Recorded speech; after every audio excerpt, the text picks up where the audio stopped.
بسم اللہ الرحمن الرحیم۔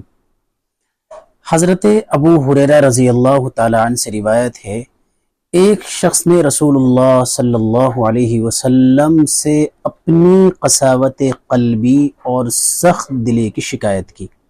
یعنی ایک شخص آپ صلی اللہ علیہ وسلم کی خدمت میں حاضر ہوا اور اس نے آپ صلی اللہ علیہ وسلم سے اپنے قساوت قلبی اور سخت دل کی شکایت کی، تو اللہ کے نبی علیہ السلام نے فرمایا کہ یتیموں کے سر پر پیار کا ہاتھ پھیرا کرو، جو یتیم ہوئے ہیں بچے ہیں ان کے سر پر پیار کا ہاتھ پھیرا کرو، اور مسکینوں حاجت مندوں کو کھانا کھلایا کرو۔ اب یہاں جو ایک لفظ ہے قساوت قلبی، اس کے کیا معنی ہے؟ قساوت قلبی کہتے ہیں یعنی ایسا شخص جس کا دل جو ہے سخت ہو، یعنی اس کے دل سے ہمدردی، جذبات، احساس کا مادہ یعنی جو ہے بالکل اس کے دل پہ نہیں ہے، یعنی اس کا دل سخت ہو گیا ہے۔